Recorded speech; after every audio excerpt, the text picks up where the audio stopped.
अब ये scientific thinking मतलब क्या? रियलिटी को एज इट इज देख लेना, दैट इज साइंटिफिक थिंकिंग। यही तो है, और क्या है? There are laws of this universe, उसको एज इट इज देख लेना, उसको ऑब्जर्व करना, यही तो है साइंटिफिक थिंकिंग। उन लॉज को बदलना नहीं, क्योंकि साइंस बदल नहीं सकती उन लॉज को।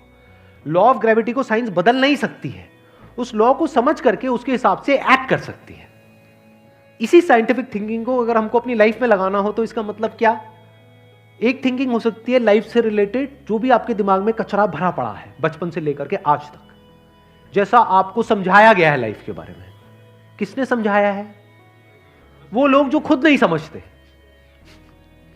लाइफ के बारे में अपने अपने बिलीव्स बनाए हुए हैं, अपने अपने स्टैंड पॉइंट से लाइफ को देख रहे हैं। फॉर एग्जाम्पल, कोई हिंदू है तो एक तरीके से लाइफ को देख रहा है, कोई मुस्लिम है तो अलग तरीके से लाइफ को देख रहा है, क्रिश्चियन है तो अलग तरीके से देख रहा है। क्या सही है इन तीनों में से? कि तीनों को सही थिंकिंग कह सकते हैं? ना, क्योंकि आपस में लड़ झगड़ रहे हैं। साइंस में कोई लड़ाई झगड़ा होता है? अगर मैं किसी साइंटिफिक फैक्ट के बारे में बात करूंगा, क्या कोई हिंदू, मुस्लिम, क्रिश्चियन आकर के आपस में लड़ सकते हैं? नहीं। तो ये सही थिंकिंग है। एक है जो हमें सही लगता है, एक है जो सही होता है। दोनों में जमीन आसमान का फर्क है। एक है जो आपको सही लगता है, एक है जो सही है। तो साइंटिफिक थिंकिंग का मतलब क्या, अगर इसको हमको लाइफ में लगाना हो तो? यानी लाइफ को आप एज इट इज देखो, ऑब्जर्व करो, फिर उसके बारे में सोचो। This is scientific thinking. और ये जो फंडा जिसकी मैं बात कर रहा हूं, इसको आप लाइफ के किसी भी एस्पेक्ट में लगा सकते हो। इसको बिजनेस में लगा सकते हो, इसको जॉब में लगा सकते हो, इसको रिलेशनशिप में लगा सकते हो, इसको हेल्थ में लगा सकते हो। बिजनेस क्या है अगर रियलिटी को एज इट इज देखना नहीं है तो?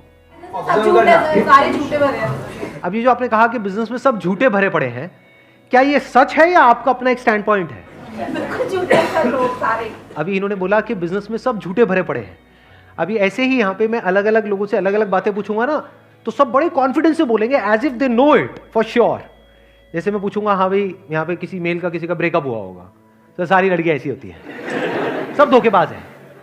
ऐसे ही कोई लड़की से पूछूंगा, वो आकर के बोल देगी, सर ये तो मर जात तो है ही ऐसी, इसका कुछ हो ही नहीं सकता। क्या ये सच है? या आपका अपना एक स्टैंड पॉइंट है, अपना आपका एक बिलीफ है? तो ध्यान से समझ लेना, इसका जो सबसे पहला स्टेप है वो है अंदर जो भी कुछ पड़ा हुआ है आपके, जो भी आपने मान रखा है उसको छोड़ दिया। अब आप हल्के फुल्के हो गए, अब एज इट इज देखा लाइफ को, लाइफ को ऑब्जर्व किया as life, not my life. For example, anger. क्या एंगर आपका है? No sir. बट आप एंगर का सोल्यूशन कैसे निकालते हो? मुझे गुस्सा आता है, मुझे गुस्सा नहीं करना है। कभी भी आप एंगर का ऐसे सोल्यूशन निकाल ही नहीं सकते। सिर्फ आपको आता है गुस्सा या सबको आता है? सबको आता है। तो क्या एंगर सिर्फ आपकी प्रॉब्लम है या एंगर एक लाइफ की प्रॉब्लम है? Fear, if you can look at fear, not your fear और माई फियर, फियर, डर है ना, वो डर क्या है? Can you look at it? इसको बोलते हैं साइंटिफिकली चीजों को देखना। रिलेशनशिप, नॉट माई रिलेशनशिप और योर रिलेशनशिप, रिलेशनशिप। तो इस तरह से जब हम चीजों को देखते हैं ना, not from a subjective point of view but from an objective point of view, जैसे एक साइंटिस्ट देखता है, जैसे एक साइंटिस्ट ऑब्जर्व करता है, वहां पे ना खुश हुआ जाता है, ना परेशान हुआ जाता है, ना पॉजिटिव हुआ जाता है, ना नेगेटिव हुआ जाता है। This positive and negative is your stand point, is a subjective point of view. In objective reality, उसमें खुश क्या होना है और दुखी क्या होना है, वहां पर सब कुछ क्लियरली नजर आ रहा होता है। वहां पे कभी भी हमारी थॉट प्रोसेस स्टक नहीं होती है, हम फंस ही नहीं सकते। बिलीफ्स में आप गारंटेड फंसोगे। शॉर्ट टर्म में वो अच्छे लग रहे होते हैं क्योंकि वहां पे कंफर्ट मिलता है। जो भी हमने मान रखा है, अगर उसको पकड़ करके हम बैठे रहें और उसमें गोल गोल घूमते रहें तो बड़ा कंफर्ट मिलता है, लेकिन आगे जाकर के वो हमको फंसा देता है, एंटैंगल्ड कर देता है। बट जो रियलिटी है वो धीरे धीरे धीरे धीरे आपको आजाद करती रहती है, जितना आप रियलिटी को समझ जाते हो उस लेवल तक। यानी कि अगर इसको मैं पूरा समअप करूं, जो भी मैंने अब तक कहा है उसको, ये सेशन शुरू कहां से हुआ था? फेलियर से हुआ था कि एक के बाद एक हमने लाइफ में बहुत सारे फेलियर्स फेस करे हैं।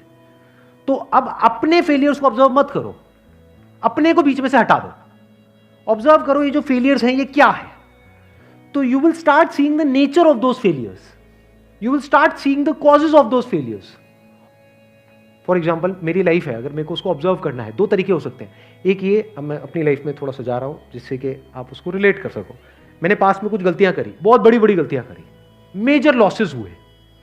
तो एक एंगल तो ये हो सकता है मैं ऐसा कैसे कर सकता हूं. दूसरा ये है कि मैं ऑब्जर्व करूं कि एग्जैक्टली वो गलती क्या थी और उसका कॉज क्या था. तो वो दिख जाता है, अच्छा उस टाइम पे वो ग्रीड बहुत ज्यादा हावी हुई पड़ी थी. अच्छा ग्रीड क्यों हावी हुई पड़ी थी, इतना लालच क्यों आया हुआ था कि हाँ ये करना है, ये करना है, ये करना है, ये क्यों आया हुआ था.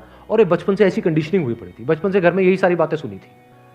तो इसलिए I was acting out of that information जो मेरे अंदर फीडेड थी, and that was not correct information.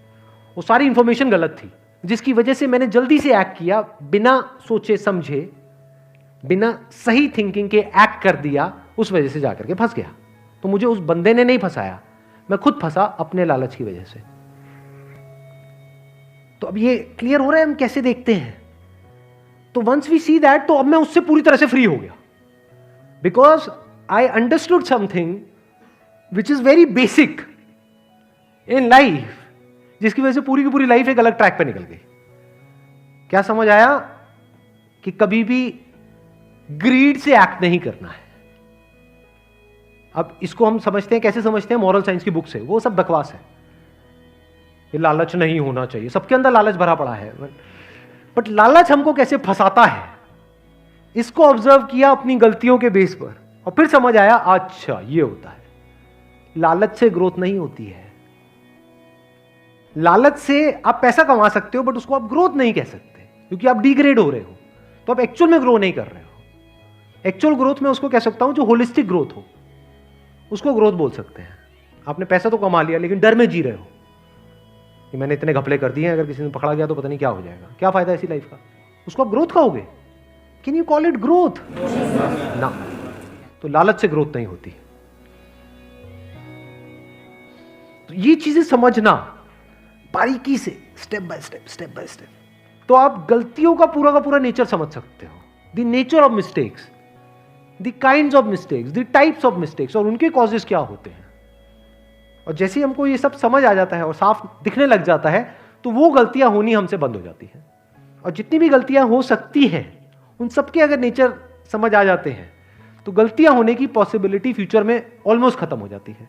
Plus जब समझ आ गई है उसकी रियलिटी, तो वहां पे ओवर थिंकिंग के लिए जगह नहीं होती है. अपन थिंकिंग में स्टक नहीं होते हैं.